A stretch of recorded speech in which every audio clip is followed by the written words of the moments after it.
Have you ever been so sick of your partner's mental manipulation and mind games that your response to everything has become, do it then?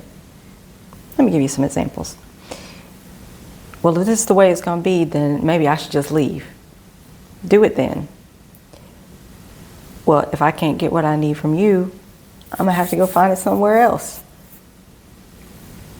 Do it then. If you said yes, this episode is for you.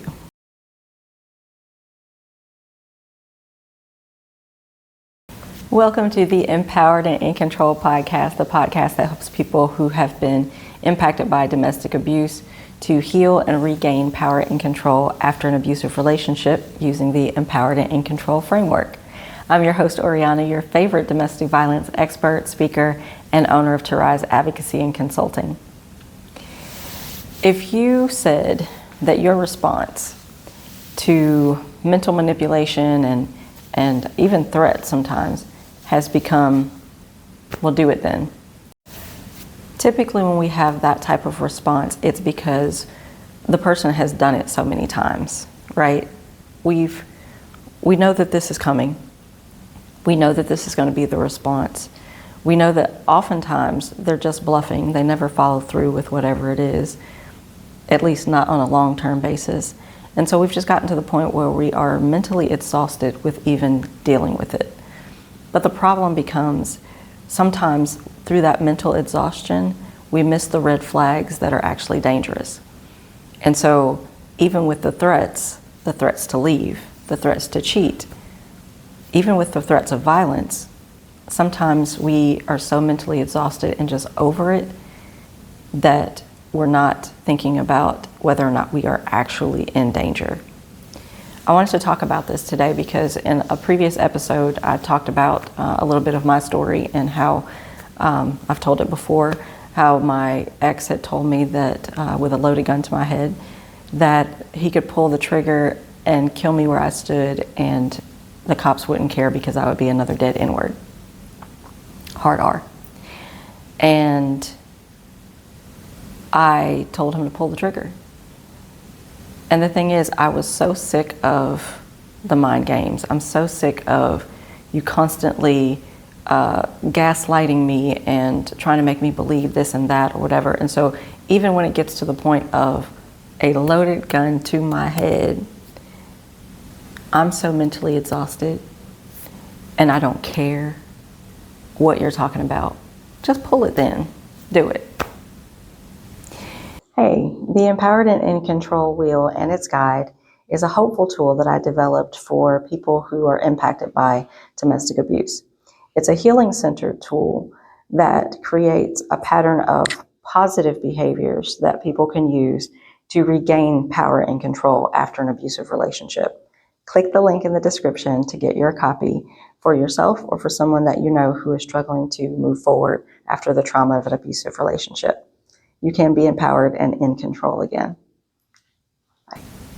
So when I talked about that, I had a young lady to respond to that part of the podcast, and she said, I had the same reaction.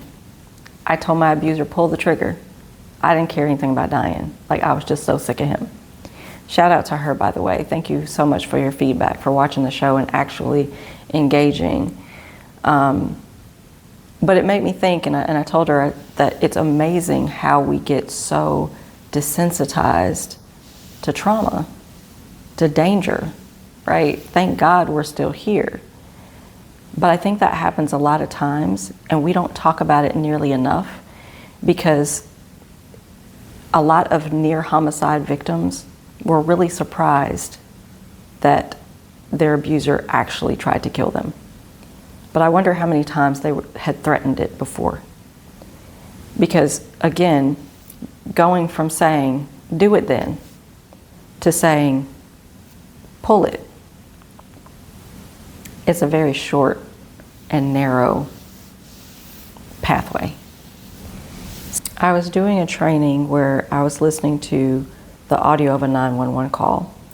And the lady called in and she said that her ex-fiance was in her home, that she wanted him removed, that he wouldn't leave on his own. And she said in that recording that he had a gun pointed at her face. And the dispatchers were asking her questions about who he was, had she asked him to leave, all the things. They started to ask her about drug use and things like that. She was calm the entire time, throughout the entire recording. She never raised her voice. She sounded like she was just over it, that she had probably dealt with this so many times and she just wanted him out of the house. So she's calling the police to get him out.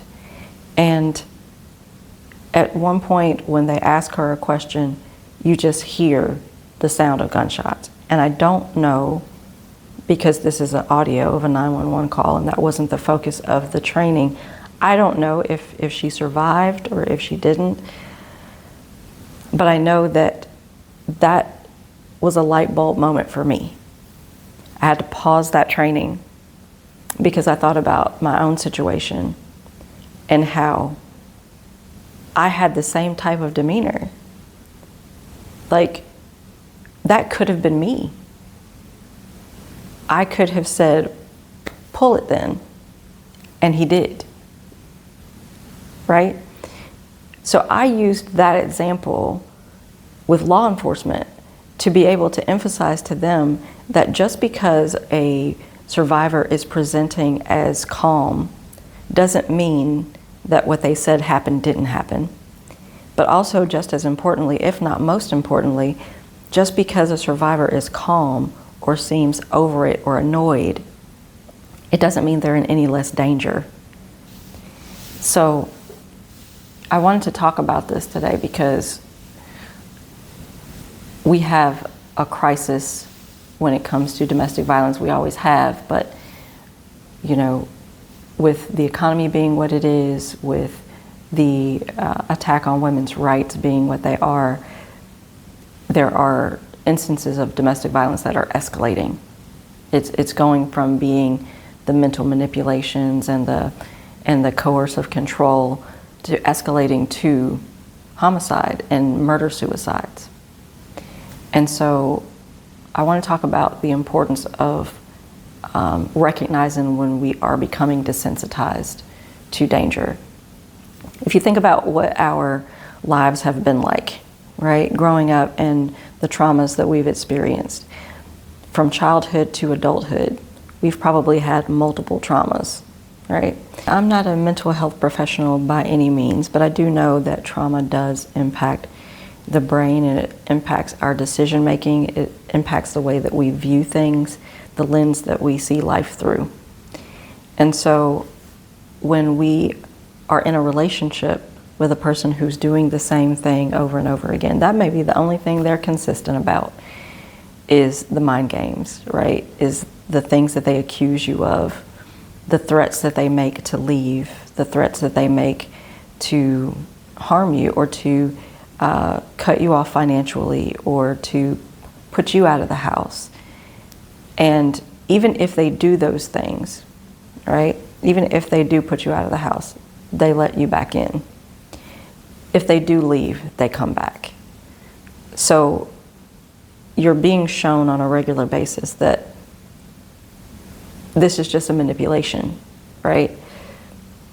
But the danger comes in not also observing the things that are dangerous. Does this person own a gun? Women are more likely to be killed, 5 times actually, more likely to be killed if their abusive partner owns a firearm. Half of all women in the United States are killed by a current or former partner. There's something that we're missing that could potentially have to do with us becoming desensitized to the danger that we're in. So oftentimes we have danger assessments, risk assessment, partially because of the fact that we become desensitized and we don't recognize some of those risk factors and some of those things that make it a more dangerous situation. So some of the questions that are asked on the danger assessment and in risk assessments have to do with very simple things that nobody typically associates with being in high danger. like whether or not the person is unemployed. In this economy, that's a risk factor. Whether or not they have a weapon, we've already talked about that. If they have threatened to kill you before, even though they have never done it, doesn't mean that they're not going to. And we get to a point where the bluffs have been repeated and we're seeing them as manipulation and mind games. And a lot of times they are, because it's trying to get us to gain compliance. But sometimes that escalates. It only takes one time for it to escalate to them actually pulling the trigger. Thank you so much for watching the Empowered and in Control podcast. Hey, have you ever thought about starting your own podcast? When people recommended it to me, I had no idea where to start. I didn't know anything about podcasting. And then I saw the ads for My Seven Figure podcast. Now, seven figures did pique my interest, but I had no idea how people were making money podcasting. What really got me was the idea of being able to help so many more people through a podcast. So I signed up for the course and the community. It is so thorough, let me tell you. From branding to making sure that it's legally protected to monetizing, they left no guesswork and no excuses. So click the link in the description to sign up for My Seven Figure Podcast course and invest in your future. There are podcasts about everything, but there are certain things that people only want to hear from you. So get started today. People need to hear your voice. If you're in a relationship that you have gotten to the point where you have gotten so mentally exhausted that you're not taking the threats or the mental manipulation seriously, I have some homework for you. I would really like for you to get in contact with a local advocate at a domestic violence shelter or agency so that they can do a danger assessment with you, so that they can ask you the questions that determine whether or not you are at high risk of being killed by your partner. That doesn't necessarily mean that you have to do anything with that information. I hope and pray that you do, but it's not the same as filing a police report, right? But you would have something that tells you for certain, with a good amount of accuracy, that the situation that you're in is probably more dangerous than you have viewed it to be. And that way you can make an informed decision about what you need to do next. And they can help you with that, whether that's safety planning, whether it's actually getting out of the situation, or whether it's trying to get help for yourself and your partner. Now, if you are a loved one to someone who's in an abusive relationship, this is still a really good conversation for you to have with them about how people become desensitized to it. To be able to explain that because you're in it on a day-to-day basis, you're starting to lose that sense of survival mode because you're seeing it as an empty threat, when it only takes one time for it to no longer be a threat and for it to be carried out.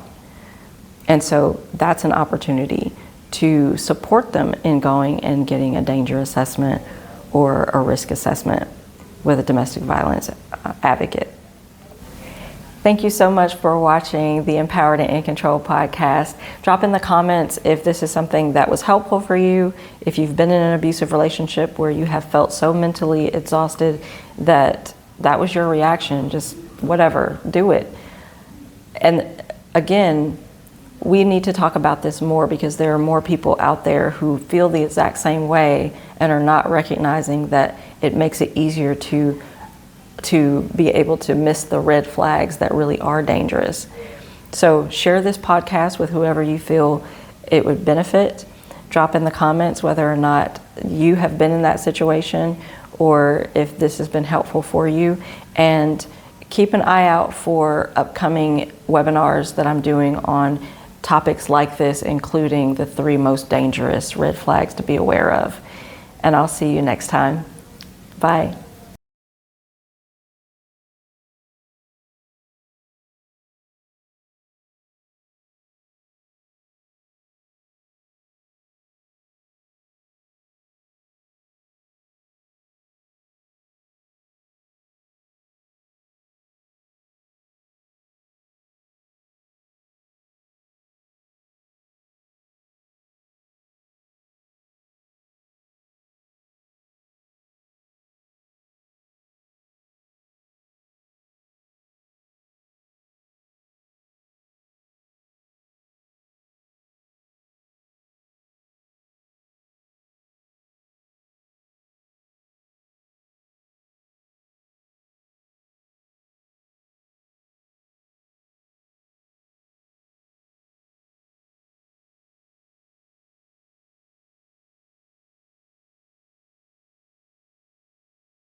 The reason that this is important is because of the fact that there are so many women being killed in this country by current or former partners, and near homicide victims were genuinely shocked that they actually tried to do it.